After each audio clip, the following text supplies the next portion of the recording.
Hari Om. Hari Om.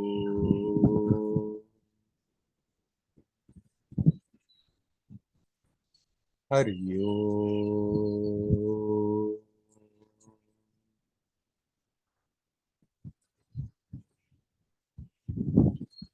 Hello, my friends.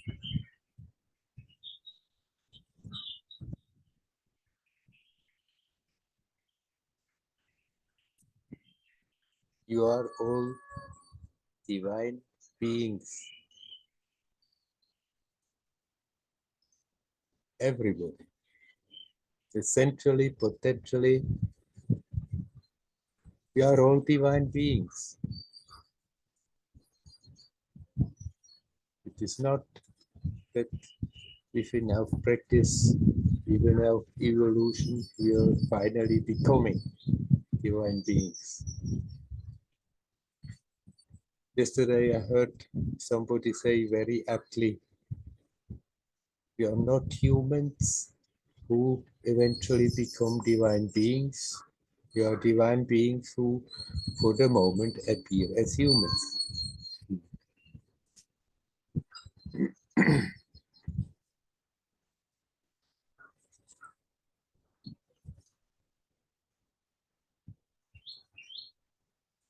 And this divine being knows that this projection, this human projection, will forget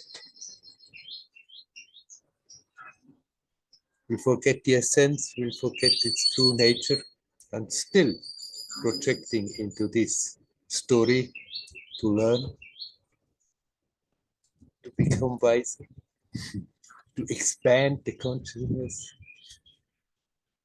But in spite of knowing that this forgetting is going to happen, that doesn't mean we have to go on staying in that forgetful state. We have the possibility, even when the human appearance continues, to become aware of our essence. It's not far away. It's the most intimate. It's that sense of presence that is the expression of it.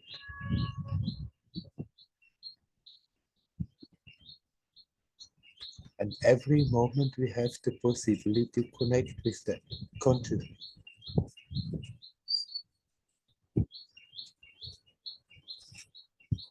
To become aware what we are, we have to let go of all the stuff that we have accumulated and take for so granted,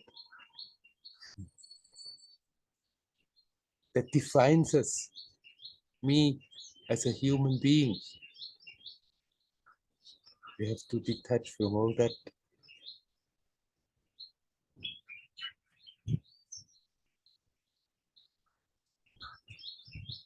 All our habits of that's how I am, explaining ourselves, defining ourselves, remembering ourselves, projecting ourselves in the future as a person. All this keeps this reality alive that we are a very small, limited human being.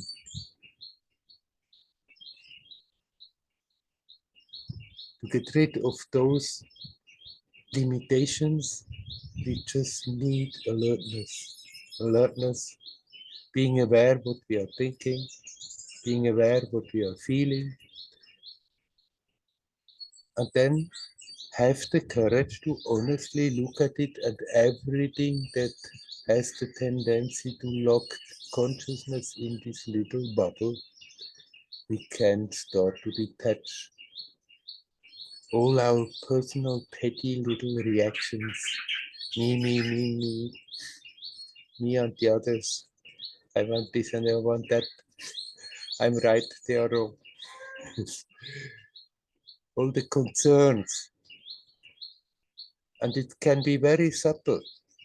There are these gross personal egoistic ideas and desires and behavioral patterns, but Even if we remove them, then subtly the same thing is happening. It's good to be alert, to just see what's going on. And if you are honest, you become subtler and subtler aware. That mechanism is still there. That's why we are not realizing that we are not simply a human being, that this is a momentary appearance, but essentially we are a divine being, unborn, undying, timeless, spaceless.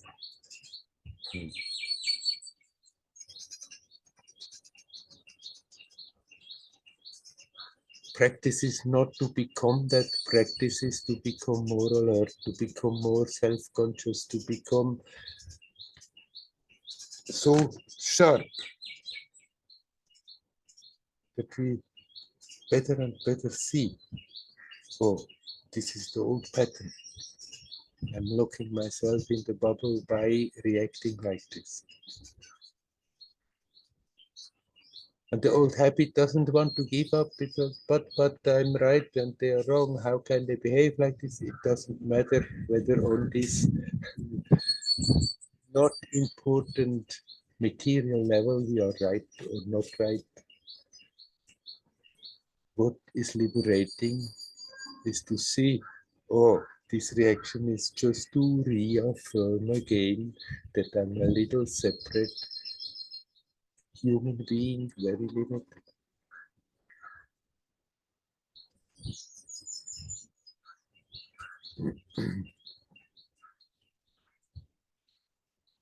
It's our birthright. It's our true nature to go beyond that. But we have to be sincere about it. It doesn't mean that one has to do spiritual practices the whole day long. It simply means that in the spiritual practice we have to learn to develop that sharpness, that alertness.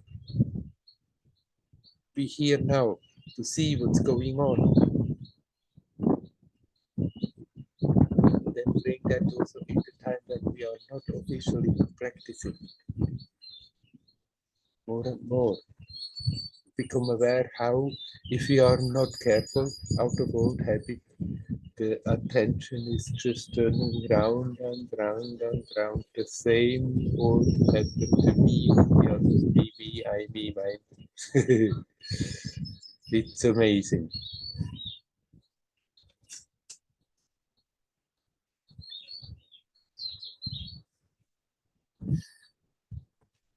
If you just say I, without thinking of a person, without thinking of a form, without remembering the face that we know from the mirror, if you say just I,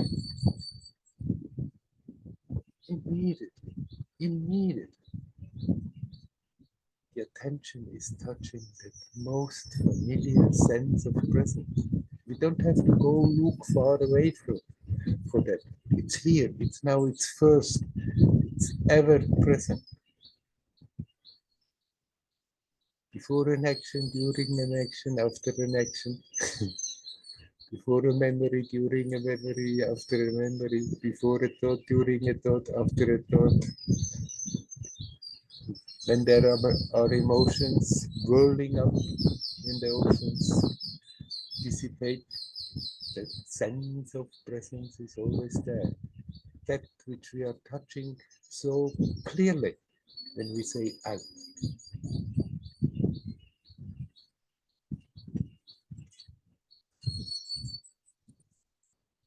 Somehow we have to just get around to bring the attention back to that all the time. The more the better. Whenever we become aware, oh, there I'm going again, the attention is everywhere, reaffirming the reality that I am a person with all my limitations, then we just don't try to control it, don't try to suppress it, just direct the attention, return it back to the source. Right. Here. Now. Now I'm alive. Now. Timelessly now. In the timeless present, there we are touching reality. We are touching the essence. We are touching the first expression of the essence.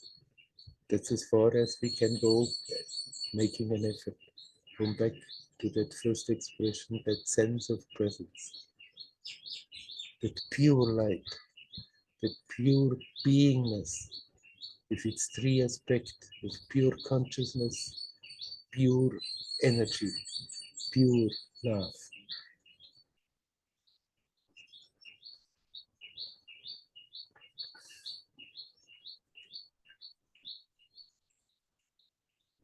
The forces now in the world are very strongly pulling in the other direction, pulling and pushing. People are being manipulated left and right. And so it's even more important that we are alert and see when this is happening, and then just do the opposite. Instead of being manipulated, just come back to the pure light, pure consciousness, the pure love, the pure existence, and be with that and radiate that. Then no matter what is happening, our life is full of joy, and actually we are also doing the best for the whole rest of humanity by doing so.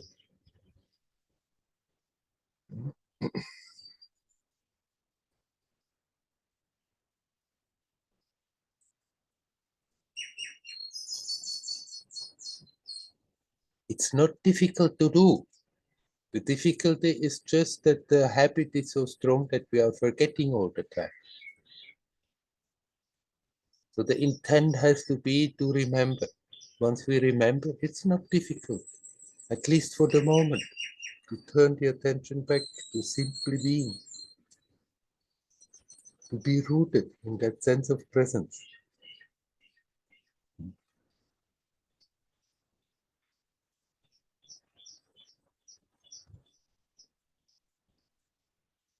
Just start the day with the intent to remember. If we start the day like this, the memory comes more easily during the day. And if we consequently, at that moment when we remember, come back home, the memory comes more and more, and gradually it's becoming easy, it's becoming natural, as it should be. Let us live like this.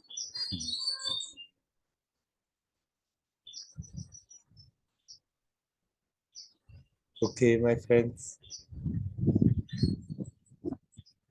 now I stop talking, just by myself. I'm asking you, is there anyone who would like to come in? You are welcome.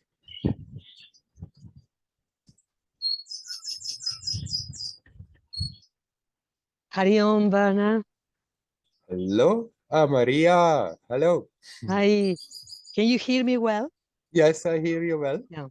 Great. You Because are I'm in in the Spain? street. No, I'm in London. I'm back in London, but I am outdoors. Yeah. And my question is about the light of the sun. Because when I went to Spain about 11 days ago, I spent many hours the first few days just purely sunbathing. Yeah. Feeling so good about it. It felt so nourishing just to, I didn't even swim the first or the second day. I just felt the need for the sun. Yeah. And I've spent many days now when I was there in the light, under the light of the sun. And I came back yesterday to London, and it was the contrast. I could feel the contrast in my body after several hours of being in the aircraft, then in buses, then hardly feeling the kerosene of the sun. And but the fact is that my life, my normal life is like that. Yes. So lots of time indoors and sometimes in places with small windows. And so if you could just please comment on that, because there is one part of myself that obviously just wants to be outdoors. Yeah, yeah. But Right. Huh? my life, my normal life, and what I feel is my contribution and so on requires staying a lot indoors. And you spent many years indoors. Yes. So, well, I mean, you don't have to drastically change your lifestyle because of that, but it's certainly good if you feel like that you are so benefited by the being in direct contact with the sunlight that you spend a lot of time outside whenever it's possible. And especially if you do it with that attitude that it is really nourishing and helping you, then it is really doing that. Now, you don't have to have misgivings about all the time you are not spending out in the sun. But what you can do when you are not outside, that once in a while you just connect mentally with the sun. The sun is also a living being, and part of that benefit that you feel when you are in the sunlight is not simply the physical light, but that you are contacting that living being. And so you can contact that living being even when you are in a bunker.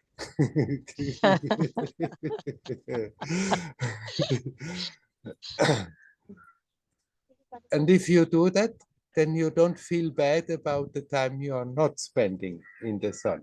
And actually, you do get the benefit also. It's not simply the physical light that benefits you like this. But when you feel like that, then of course, the moment you are in the sun, it's easier to open up and be happy about being in contact. But you can learn to make that contact consciously when you are not in the sunlight. And actually, you mentioned my cave time. Once for 7 years, I was never ever in the sun. But every day I did the sun salutations exercise and I consciously connected with the sun, and I felt that I'm getting the benefit from being in touch with the sun, even if I never was out in the sunlight. Beautiful. That's very inspiring. Because I often feel the tension, particularly on Saturday morning during the week. I already have my routine, so I just go along with it. But on Saturday morning, when I have a choice, Yeah. I feel I have a choice of how to use my time. That I feel often the tension of there's one part of myself that wants to go out and feel the physical sensation of the sun, but also there is all these other things to do, the cleaning, the this, the that, and so there is a lot of tension there. Right. Then try not to get tense about it, do the other things, and still you're already connecting with the sun. And when you have time, then you can happily and joyously go out and see and feel the sun. Lovely. It's a kind of new experience, the beingness of the sun. What you are mentioning is like, yeah, recently is when I look at it and it's like, wow. Not it's, just the heat, it's a being. it's a being, Beautiful. definitely a living being, a very loving living being. I'm also now, as I'm not living indoors all the time, but every day I make a very conscious, sometimes very conscious contact with the sun and thanking the sun for filling my body with life and light and helping it to remove the diseases. And it feels like contact with an old friend, a big old friend. Thank you, Werner. Thank you. That helps a lot. Thank you. You're welcome. Hari Om. Hari Om. Hari Om.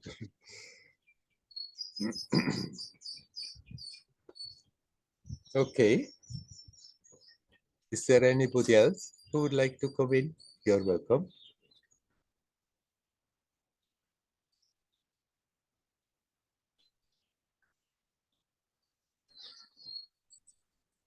Hello. Hello, Leora. I'm finishing the cookie. Yeah. I wanted to ask about what you said in the beginning. You said it many times before. I've never practiced this kind of inquiry. Who am I, or what is this, or yeah.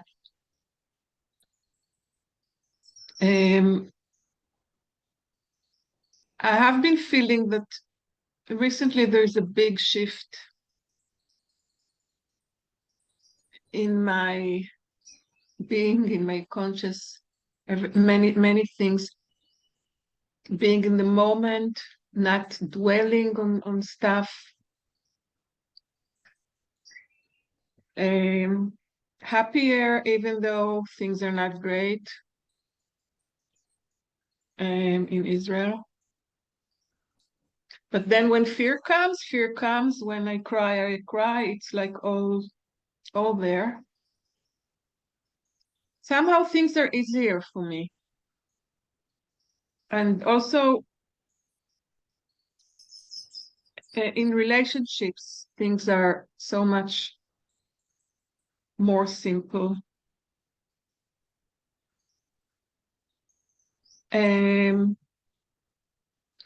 So I wonder about this, because when I say I or me, I actually, I often try to speak without I. Yeah. Somehow.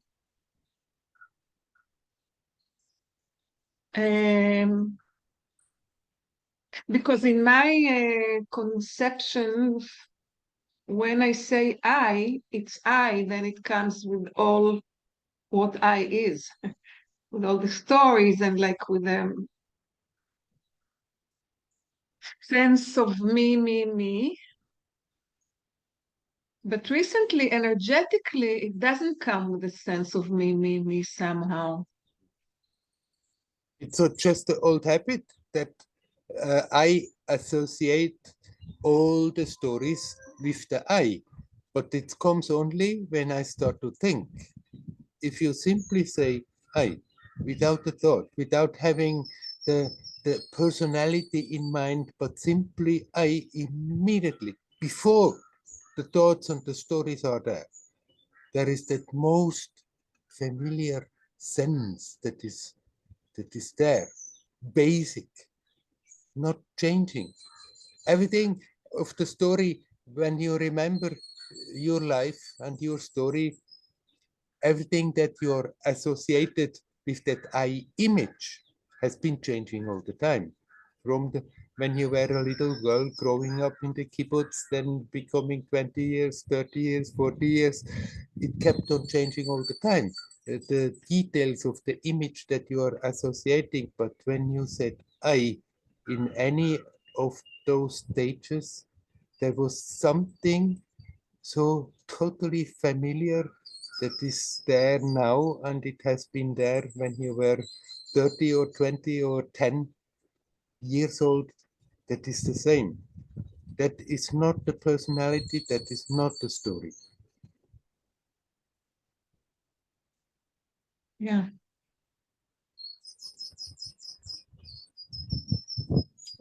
I mean, I mentioned, because if anybody who says I without starting to think about it is touching that, but that doesn't mean that I'm telling you now you should start to do self-inquiry, do your practice, that comes natural to you.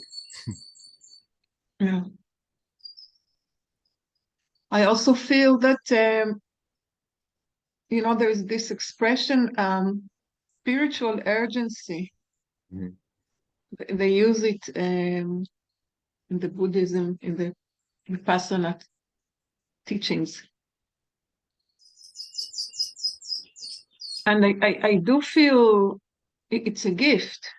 I feel it's a gift to touch this kind of urgency, Yeah. of quality, because really life is short. I mean, life the way we sense it, like when I'm alive as we're talking now.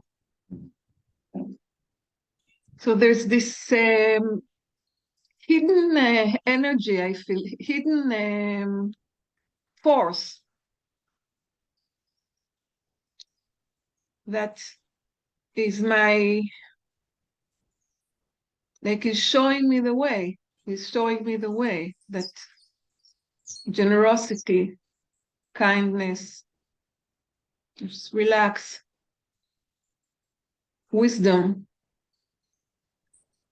all these qualities, all the rest, the opposite, like stinginess or whatever, just don't belong here any longer. Yeah. And these qualities, they are there. You don't have to develop them. If you learn to be with the essence, then they come out of it. They are the expressions of that.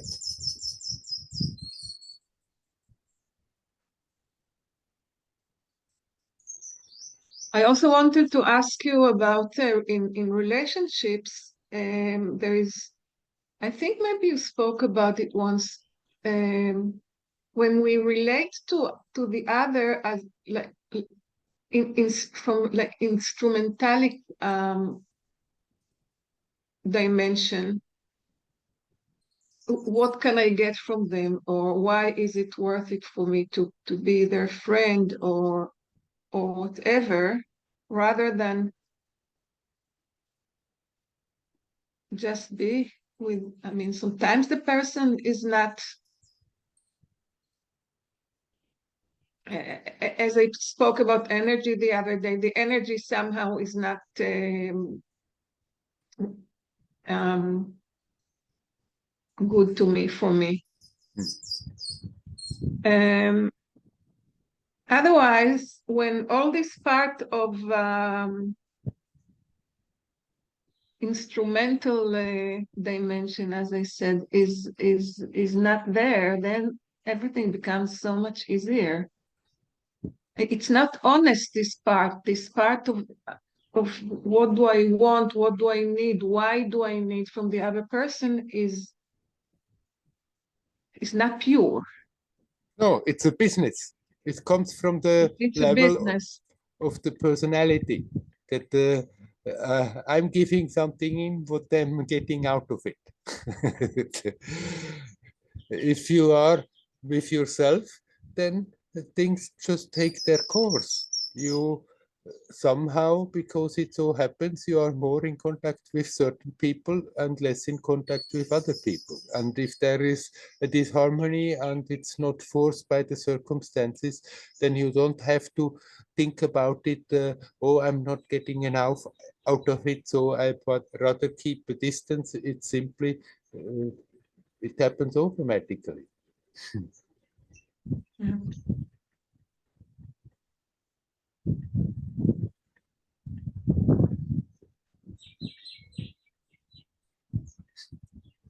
Yeah. When there is so much strong energy in the world now, and it's so clear. So the bad is clear, and the good is also very clear. Yes. There is clarity altogether. It's strong and clear, and I feel I can benefit a lot. I do benefit a lot from that. Right. If you are clear, we have to be careful. We have to make an effort not to being pulled into the general confusion, because generally there is not much clarity right now. in spite of the strong energies, there's a Yeah. lot of confusion. But if we take the trouble to step a bit out of that current, then that clarity comes. And you are right, in an intense period like this, there is also always a great opportunity to really powerfully go deeper. You know, in Israel now, it's you can't tell if somebody tells the truth or not. I mean, the politicians, you just can't tell if it's another spin or do they really mean it. So I feel that it's like the darkness and the light, and like somehow the darkness shines on the light.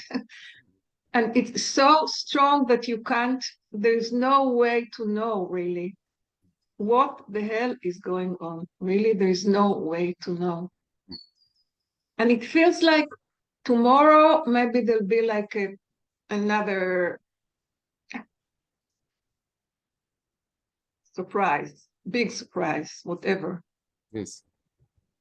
The best you can do in this situation, deal with the now from moment to moment in such a way. No choice. Yeah.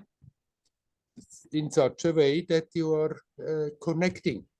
And then actually you are contributing your best in this way, that there is something positive put in the current, that things can turn to the positive. Can you say that the darkness shines on the brightness, or is it only the other way? When they're influencing in manifestation, they are influencing each other. And it depends also our willingness in which direction we are opening. Then if you are opening towards the light, then we start to see the work of the light everywhere. If we are more opening towards the darkness, then we are seeing only darkness. But that doesn't mean when you see only the light that you make yourself illusions, everything is wonderful, but you can appreciate even if negative stuff is happening, that it somehow seems to fit in a whole picture that leads to something, finally harmonious, lightful. Right. Interesting. Thank you for now, Werner. You're welcome. Hariyo. Hariyo. Hariyo. Is there anybody else who would like to say something? You're welcome.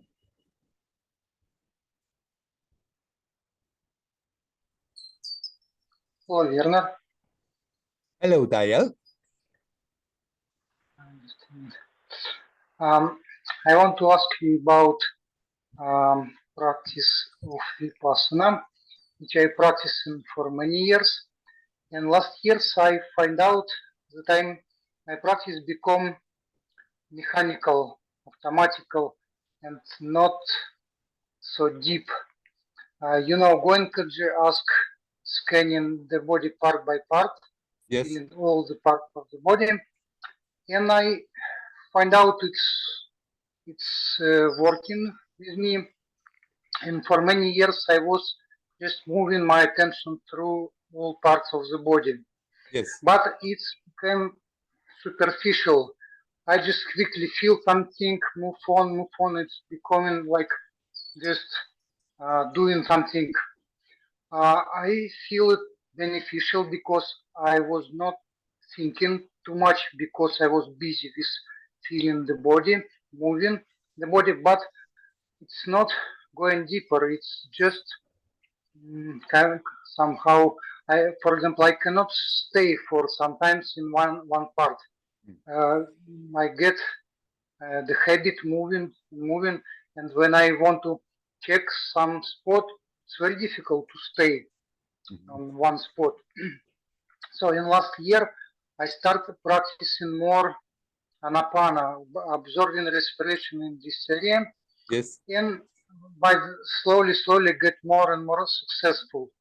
I was able to stay on this spot and get some kind of satisfaction, relaxation, and finally I start like to just stay in this area, feeling breathing in, breathing out, and I don't want to move anymore all throughout out the body. So, and I'm doing this for some time, but still I'm thinking maybe it's important to feel all the parts of the body because of Goenka just said it, and many other Vipassana teachers say never stay on Anapana for a long time, just keep on moving.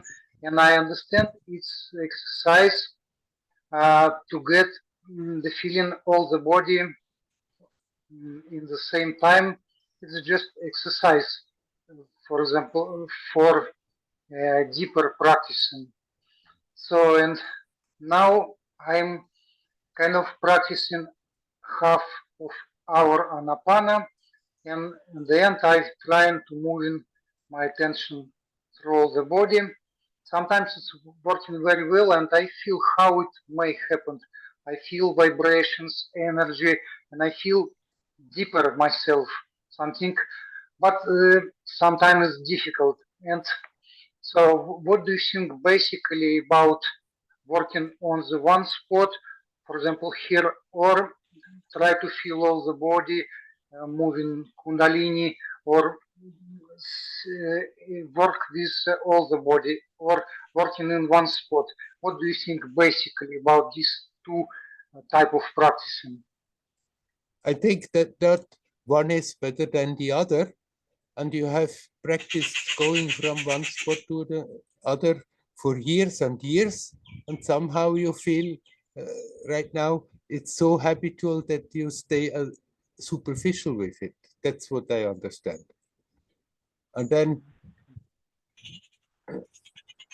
even if this is not the orthodox Cuenca view to stay long with that one spot, since you feel that like this, you are rather getting more intensely connected in the present, then you can very well continue doing like this. And when the other comes spontaneously, you can again scan through the body, or simply if there is some disturbance in the body, then you go to that spot and go to and fro to the disturbance and back to the spot and to the disturbance, that until the disturbance is not more there. It doesn't disturb you anymore. But it's not simply because this is the orthodox Cuenca type of Vipassana that you're obliged to continue pushing yourself going into this scanning the body parts. But don't block it out when it comes, as you are now very familiar with it after all this time. When it comes, then let it come for some time, and then you come back to that point and connect it very much with the awareness of breathing. And on top of that, consciously relax, relax, relax. Don't get in the point more and more tense to stay in the point, but learn to be in the point and breathe consciously and relax.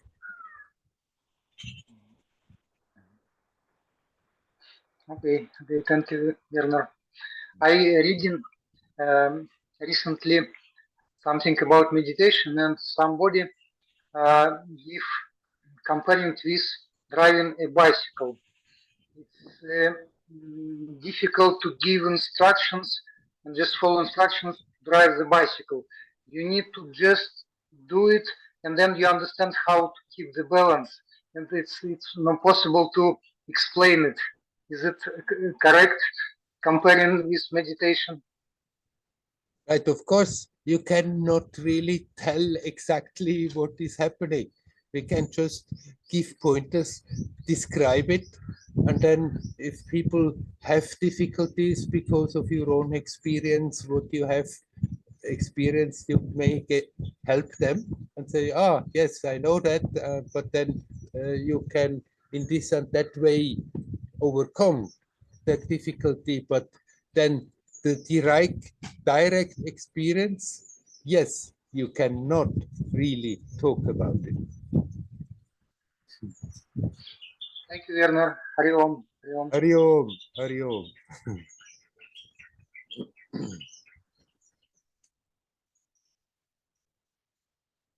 Is there anybody else who would like to say something?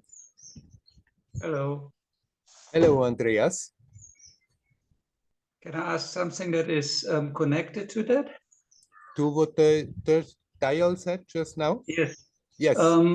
Because like in my experience with Buddhist meditation, I felt that like always my mind was like leading it in a way, you know, like when Dials talk about the body scan, that, yeah, I mean, I thought that at a certain, no, I mean, I do it and I have a certain opinion about how to do it. And isn't that counterproductive in the way that like at a certain point it just should change, and without you knowing in which direction it should change?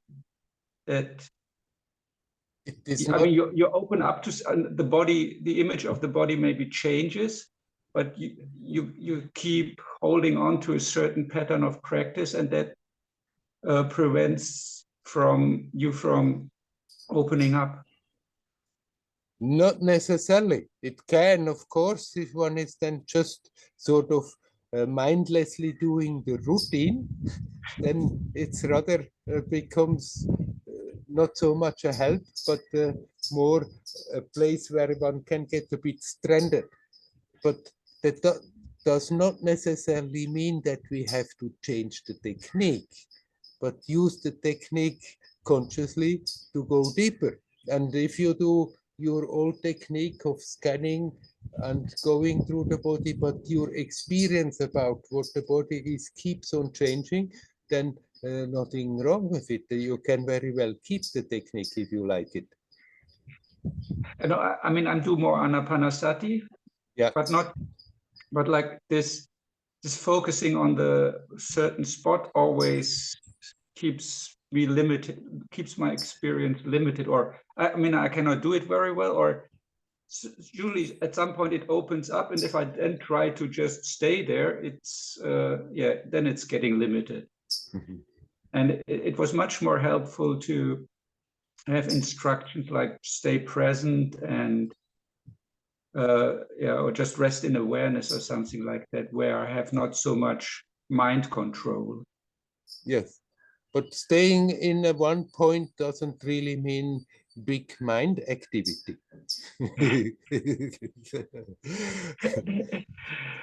The mind may start to create troubles and having doubts, but then that one feels like being in one point is too limiting. But we don't have to limit. We can be aware of a point as a center and then let the experience be expansive as it can be, in spite of that. Yeah, sometimes then I just lose the point, and it just opens up to some kind of light, and then I feel it's not helpful if I would just go back to the point all the time. Or? It is obviously for you it feels like this, but it need not be like a contradiction, either the point or the opening up. You can very well be aware of that center point of perception and still open up. Okay. Yeah, maybe I have to experiment more with it.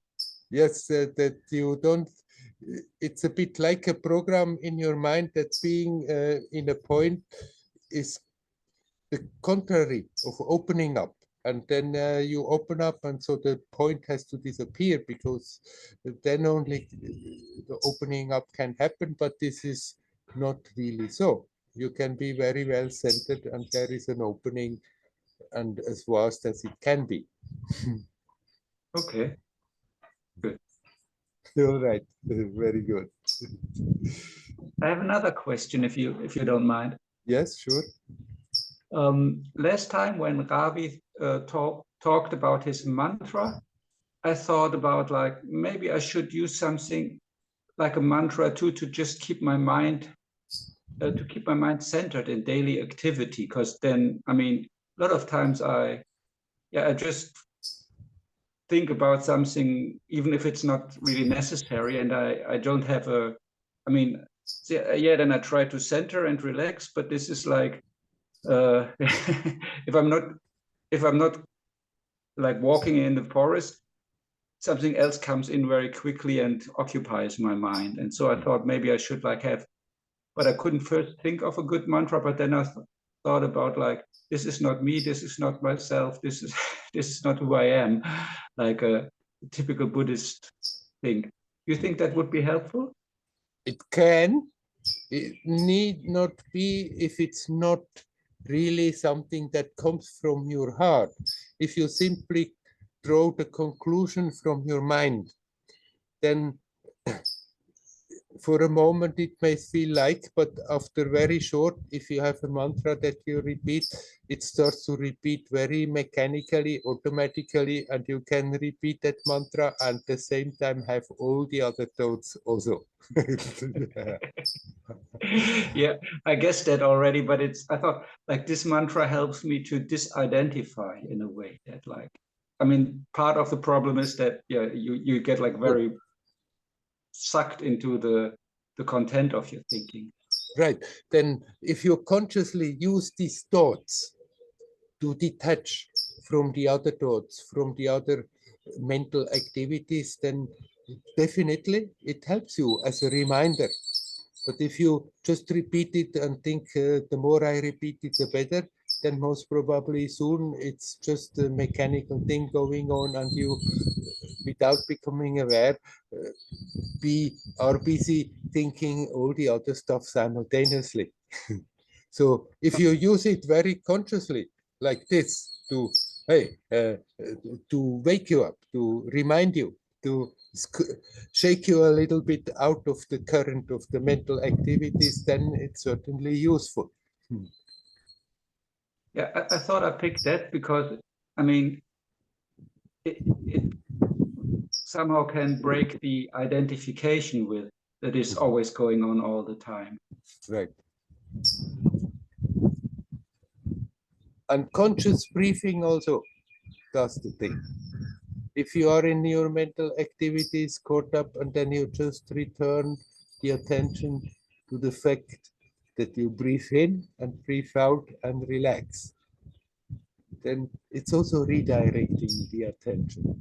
But you can do it also with that mental command that you said that would be a good mantra for you. Because conscious breathing, usually I do it for a second or maybe a little bit longer, but then but still, while I'm doing it, a lot of times my mind continues to with the story that it is just enwrapped in. Yeah. If you would stay with it a bit longer, then most probably it will slow down, because the mental stream goes on because we give it interest and feed it. But if we withdraw the interest and put the attention somewhere else, then it doesn't have the food anymore to continue on and on and on. If anyhow, try. You can very well do so with that command and turn it a bit into a mantra, but be careful that you are not starting to just repeating it mechanically, because then it's losing again the value of what you are describing. Okay. Thank you very much. You're welcome. Hario. Hario.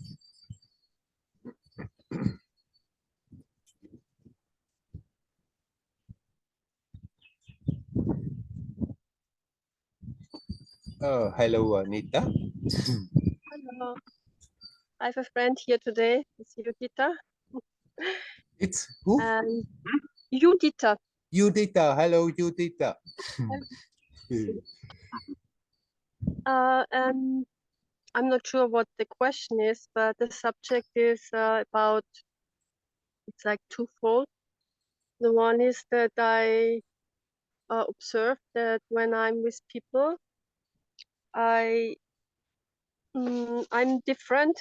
When I'm with, for example, with Judita, I'm different, and then I'm with maybe a group of people, then I'm even more different. And also like the way what I say and how I feel, it's I seem like not be able to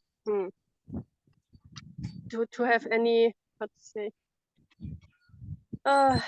like I feel so influenced, and I wonder why I'm saying this, why I'm doing this, why I feel like this. I try to find myself, or or my center or whatever.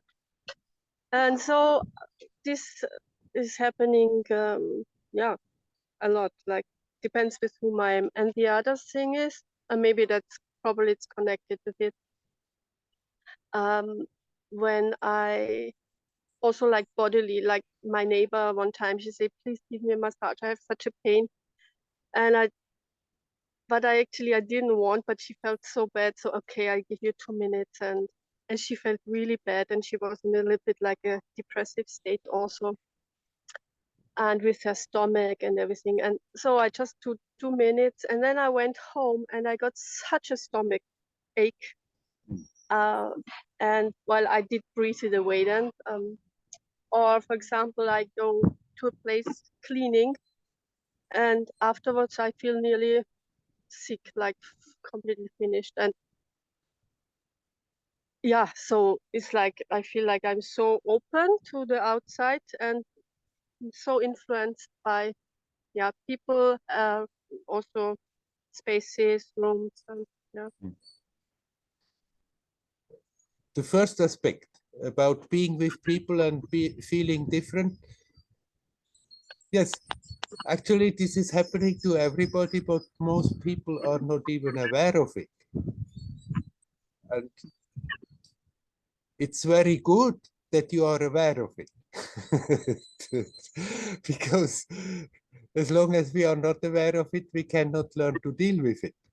But then if you become aware, hey, I'm so influenced and I'm feeling different, and I'm talking different in different company, then you can learn to feel yourself no matter where you are. So you feel so influenceable because you are more conscious now what is happening, what has been happening all the time, what has happens to most of the people all the time. If a few people are in a room, energetically, there builds a common energy there. If another person comes in, immediately the energy changes and adjusts to the new togetherness. So energetically, it can be helped. When we get close energetically, we influence each other. But you can learn to become aware that prior to that, there is something that is not affected by it. That sense of presence.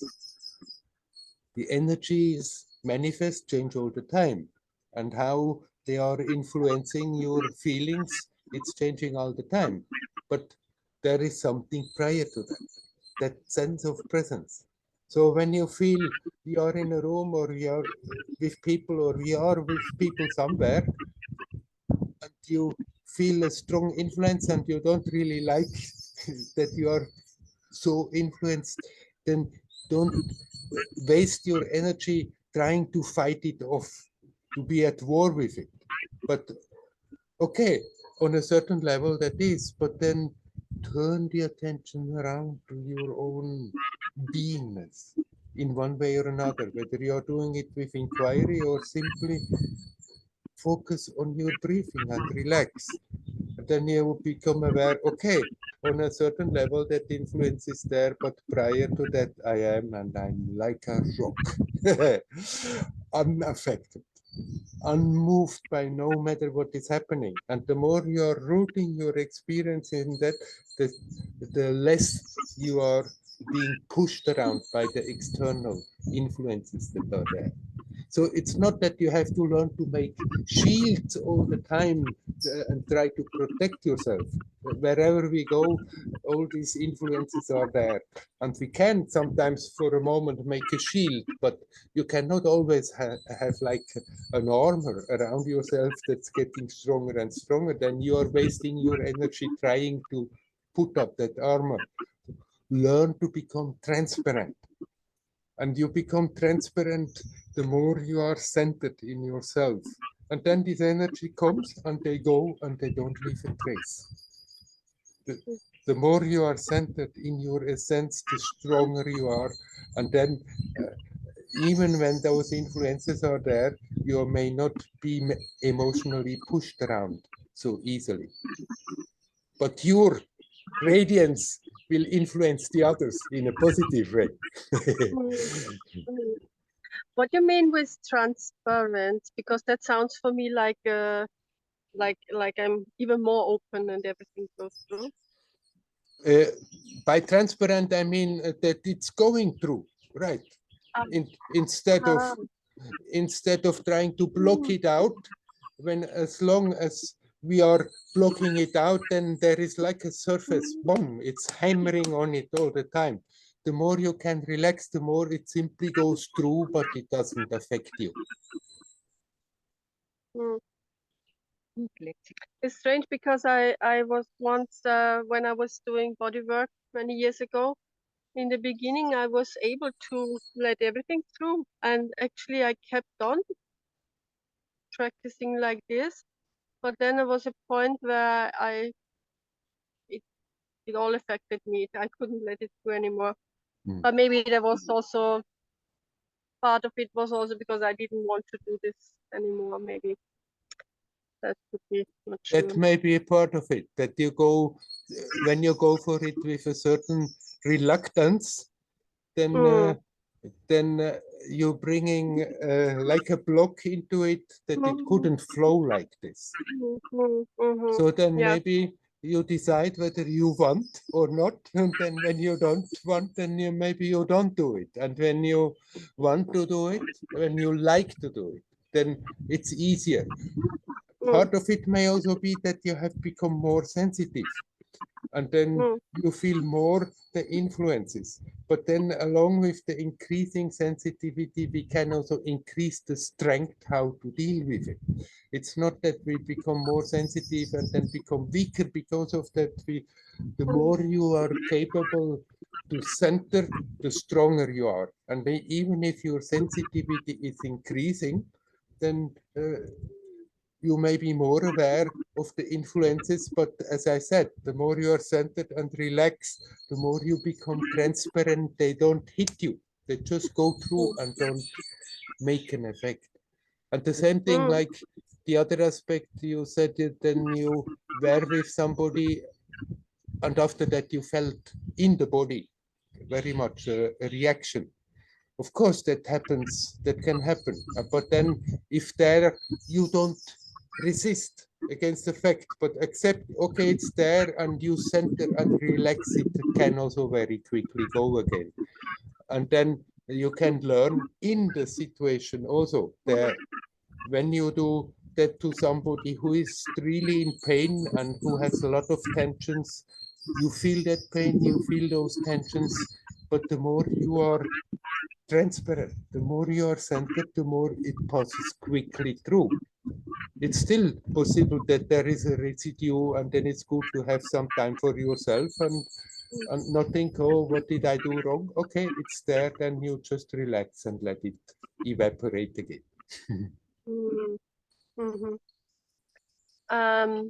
Yeah, sounds good. Getting aware if I'm having resistance or so. So don't fight on the level of being influenced. Use your energy to come back to that aspect of yourself that is not affected. The more you root your experience in that, the stronger you are in the situation, and the less you are affected, not because your shields are getting stronger, simply you let it go through. Yeah. And talking with people, you think, or being in a community and there are many people, and you think it's probably it's possible to, if I'm more centered, like I'm now. I don't feel an influence. I feel like, yeah, just awareness is speaking, kind of. Yeah, I think this is possible in groups of people. Sure, it's possible. The habit is that we are not doing that and getting emotionally totally caught up in what is being talked about and forget about it, and then there it goes boom, boom, boom, boom, to and fro. So whenever you are in such a situation and you remember, as long as we don't remember, we cannot do anything.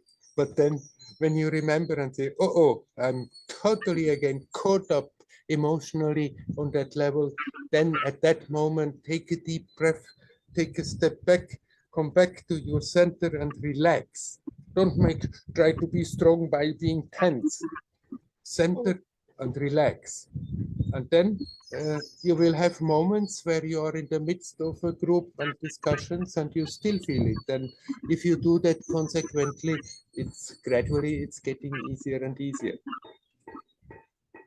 Yeah, I mean, it's also when I'm in positive, with like environment, like beautiful people, and so I still feel like I'm always different, like I'm a total stranger to myself, kind of. Yeah. Right. Is that the mirroring, like that I'm just feeling the other, or there's something resonating? Something is resonating, but then you don't have to worry about how you feel different. If you don't feel negatively affected, then okay, then this is also an aspect of your expression of which you are maybe a bit less familiar, but then in spite of that, still centered. It's not simply as a defense mechanism, but stay centered as good in yourself as good as you can, whether you have positive influences or negative influences. Then you become more and more aware that no matter what is happening, that there is always that aspect there in you that is absolutely not affected by any of this. Yes, that's true. I think it's probably also like some kind of ego thing that I have this impression that I like to be in control of how I feel or how I'm influenced, or like, but I'm not in control. Maybe that's part of it. Right, that is of course the thing of the me personality, that we try to be in control all the time, on top of the situation, understand what's going on, and you are very little in control anyhow. So never mind about it. You can do what you need to do, and sometimes it works out and sometimes it doesn't work out. But whether you can give your impulses in the current, but whether you are successful or not, you are not in control. So it's an illusion. That sense of security that we are trying to create by hoping to be in control is a false security. It's built up on mental work. But then if you become aware that there is something in yourself that is not affected, then you are aware you are secure. You don't have to create artificial mental stuff to feel secure. And it's simply a fact about the external things. You can give your positive, creative input into them, but you are not in control. There are so many influences that are simultaneously working. You simply are not in control of them.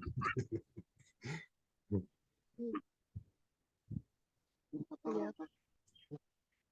Thank you. You're welcome.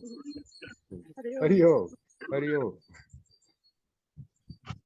Oh, I see Nava is already there. Hello, Nava. Yeah. Hi, Werner. I would like to continue with what Anita was saying. It's very familiar to me. Yeah.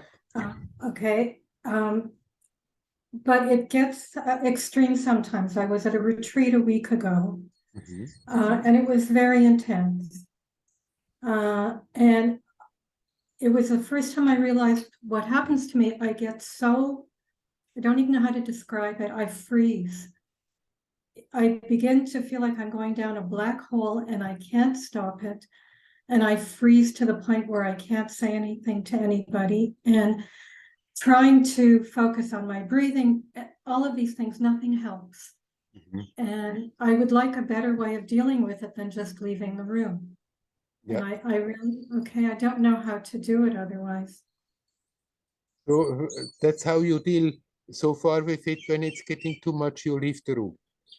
Well, last week was the first time I realized what was happening. And so I couldn't get out of it. And so I left the room. And I went to the kitchen and I had a cup of tea and I had something to eat. And I gradually started to relax so I could go back to the room. And this has happened many times. And I never realized that what was happening was that I was absorbing what was going on around me. It was a very intense retreat. And we were 30 people in the room, and I don't think I could cope with intense emotions from 30 people. Yeah, yeah. I'm pretty sure that's what happened, and it's happened to me many times. Yeah. Well, basically, it's not wrong if it's getting too much that you take a break. It's not that you have to reprimand yourself that you failed, so that you had to go out. But you can learn the same thing I said to Anita.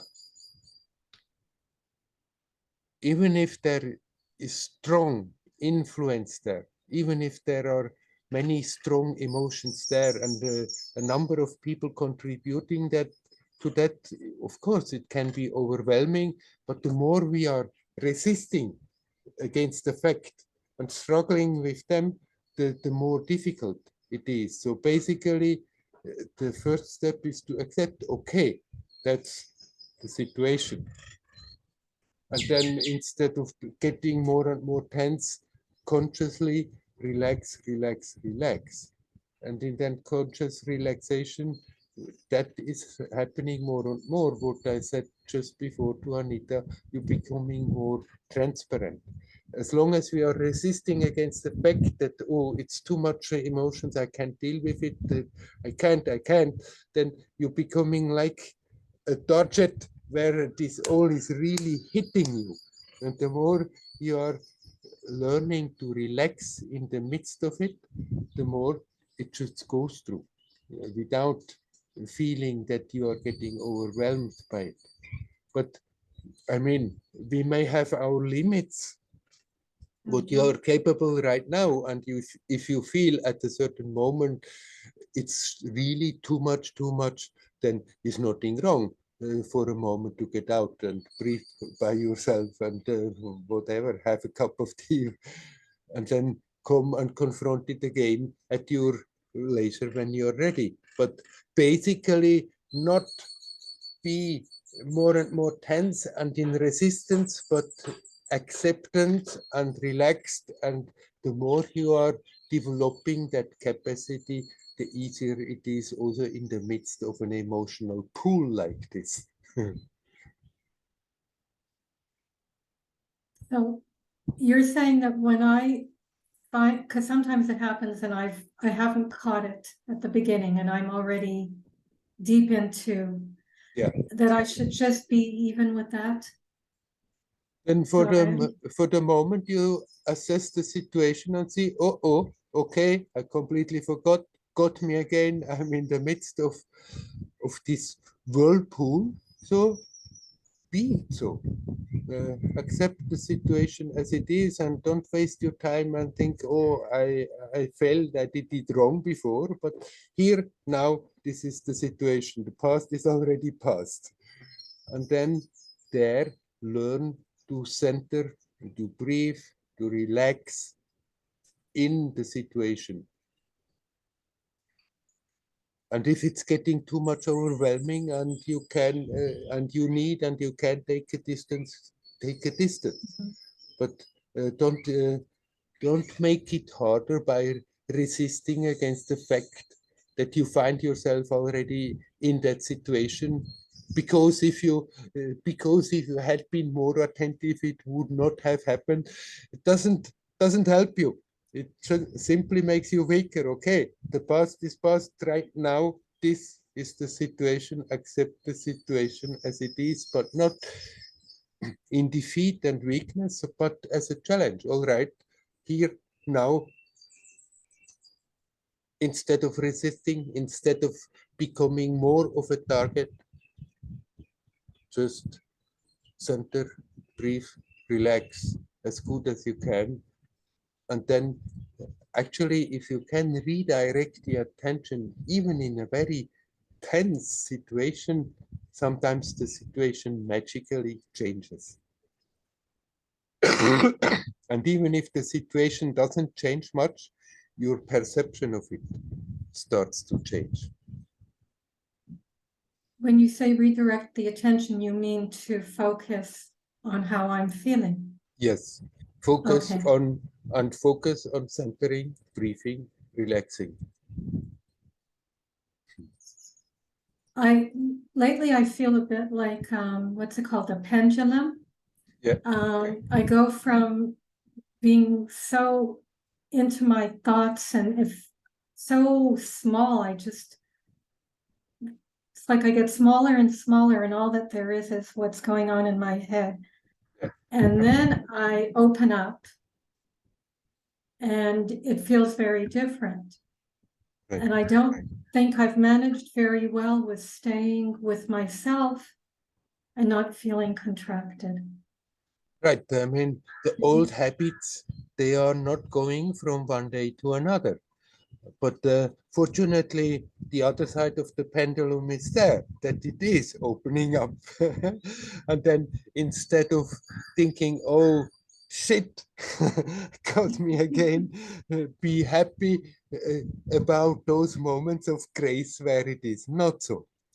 And as you keep on working on being more alert and learning to deal with tense situation, with situation where you feel contracted, instead of starting to struggle with it, first accept, okay, for the moment, that's the situation, that's my experience.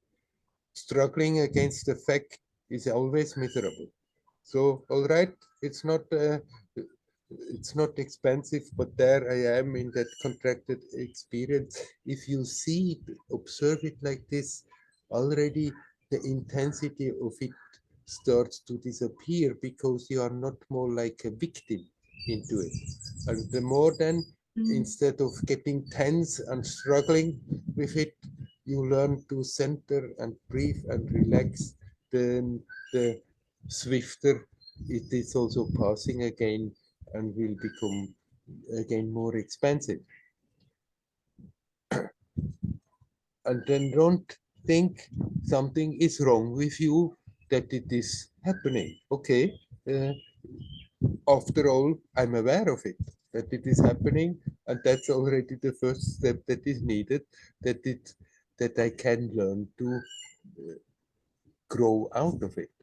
And you grow out of it by accepting, all right, this is the challenge and I deal with it, and gradually the old habit of pushing us into this contracted state is getting weaker. We cannot just decide from one day to another, now I'm not going to let that happen. Well, we can decide as much as we want. It's still happening from the current of the habit, from so many influences are there, but you can give always a positive creative influence by learning to deal with it in such a way that you are not strengthening the old habit, but that you let it happen, you let it be there, but it's dissipating its momentum, its power. Thank you. You're welcome. I wish you well. Hari Om. Hari Om. There is still some more time. If there anybody would like to come in, you're welcome.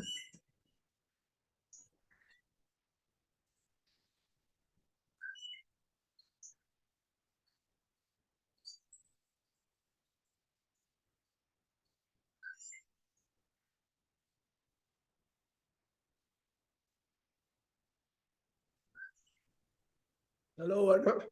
Hello, Vikas. Hi, Werner. I wanted to ask you what is the correct way of chanting?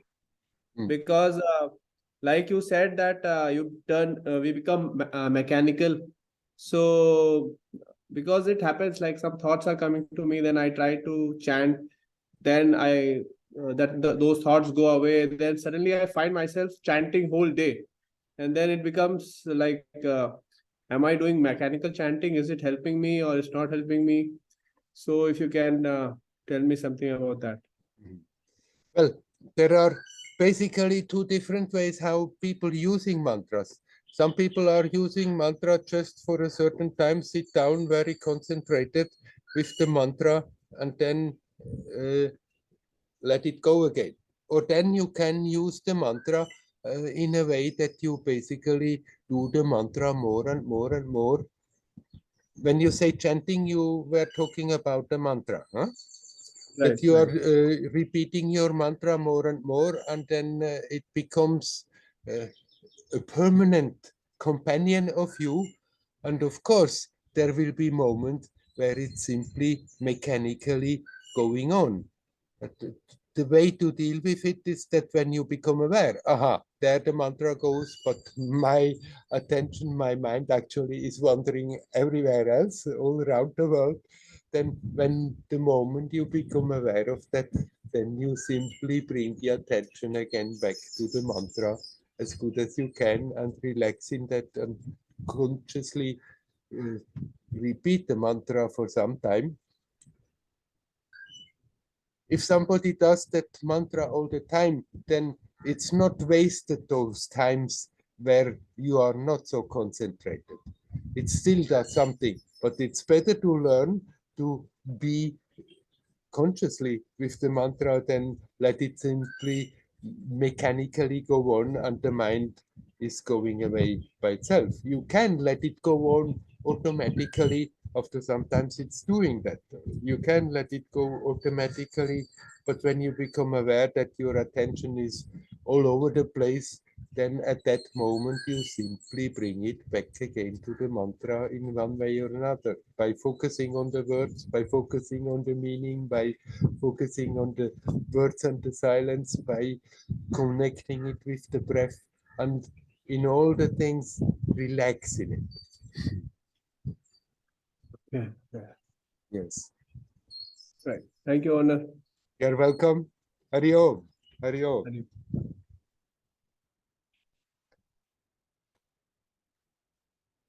I saw a moment. Oh yeah, there is somebody. Hello, Cornelia. Hi, Werner. Hi there. Yeah, I thought I had no question, but now listening to everybody else, I find myself again with a relationship topic,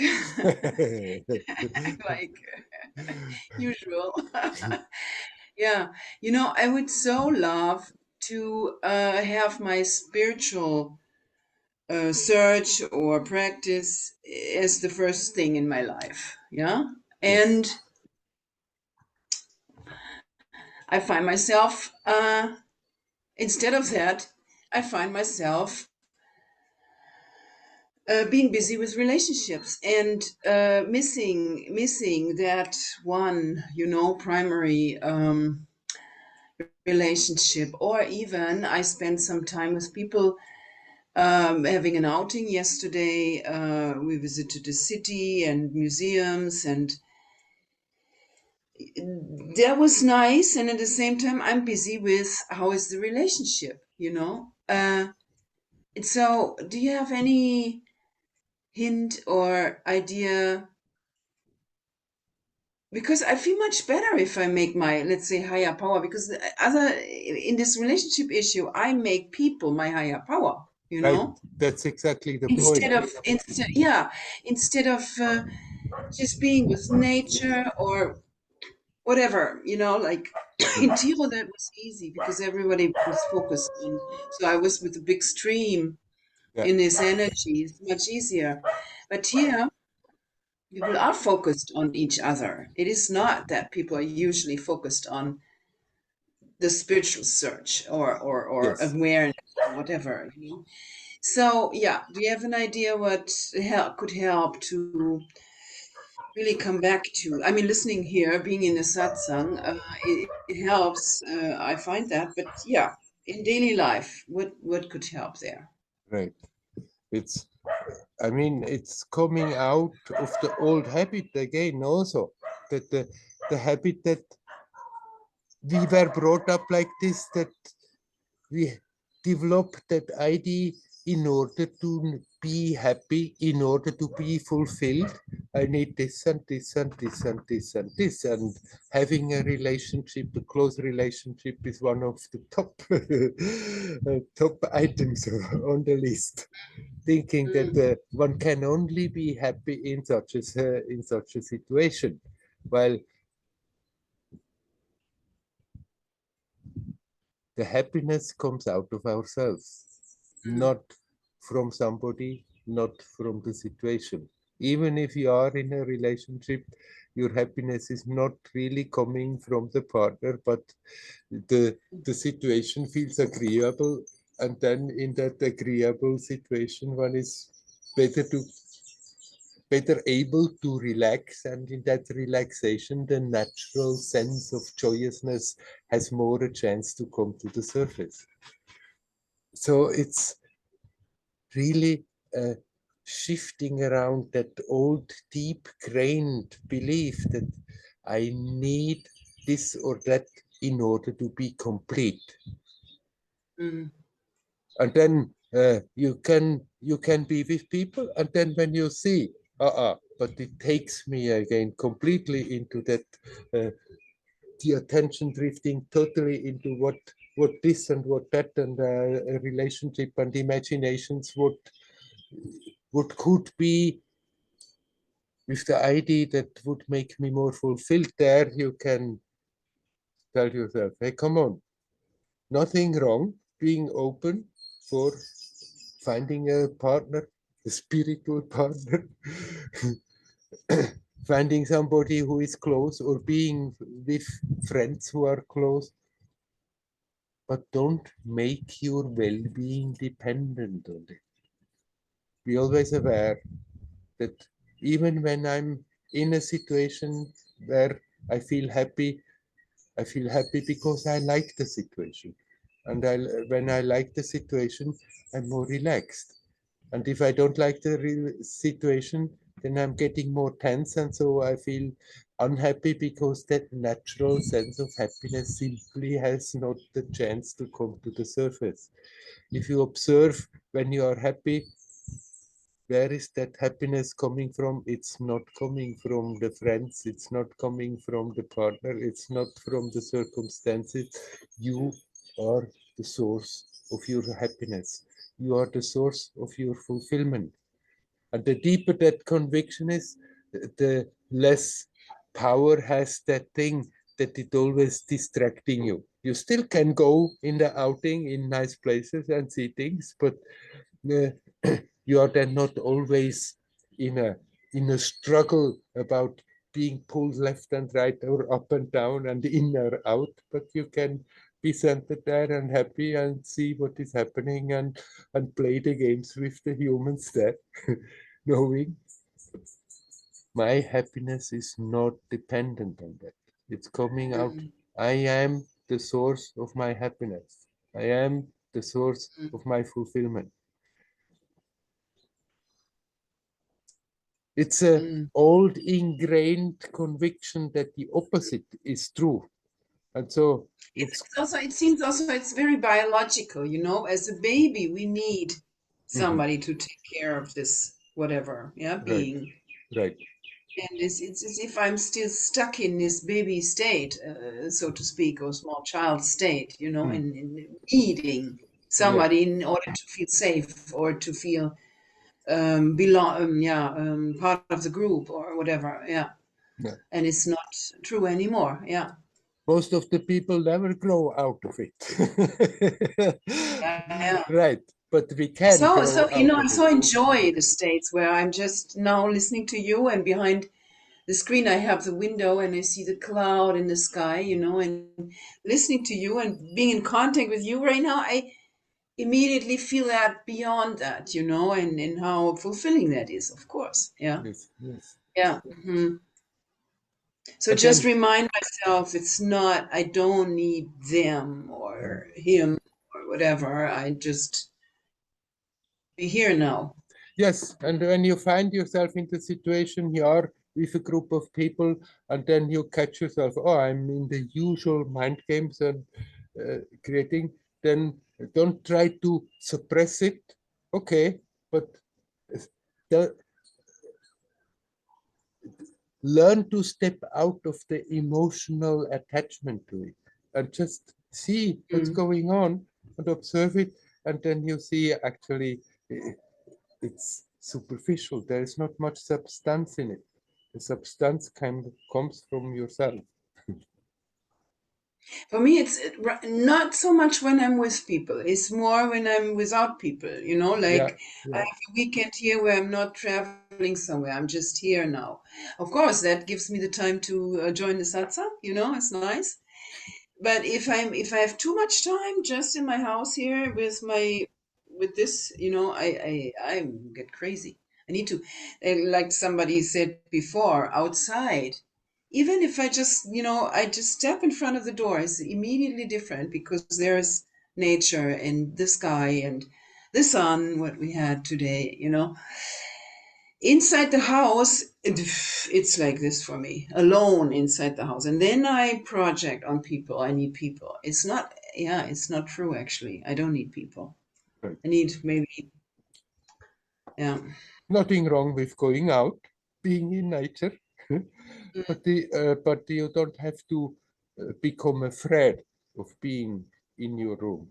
You can learn that in spite of being in your room, after all, you are still you, the source of your fulfillment and your happiness.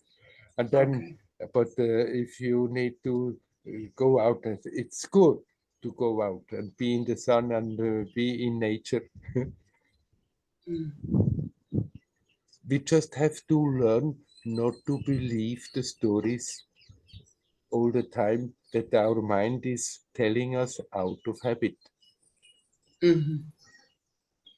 That we see, okay, it's just out of habit, we're repeating something and then repeating and repeating, and it seems to be so true, but actually it's just a story that we are making up.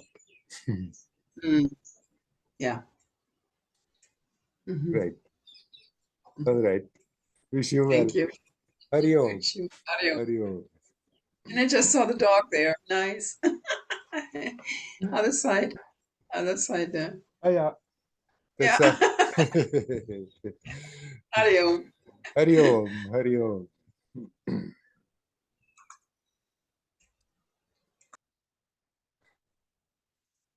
You are a divine being. That's how we started today. Let's round up the satsang with the same. You are the source of your sense of fulfillment, of your happiness. It doesn't have to come from somewhere. It's nothing wrong choosing circumstances that are agreeable when we can. Sometimes it works, sometimes it doesn't work. But our well-being is not dependent on that. It's always there. That divinity, that unaffected divine essence. It's not something that we are losing sometimes and then we're gaining it again. Simply, sometimes we forget about it and then sometimes we remember. And if somebody forgets on and on and on, then the tendency is that we are looking what comes from our own self, looking for that always somewhere. And has moments where it seems to work, but those moments are fleeting, and there we are again, struggling, trying to get that sense of fulfillment. You are complete in yourself. You are a divine being. You never have been in reality anything else. I wish you all well. Hariyo, Hariyo, Hariyo.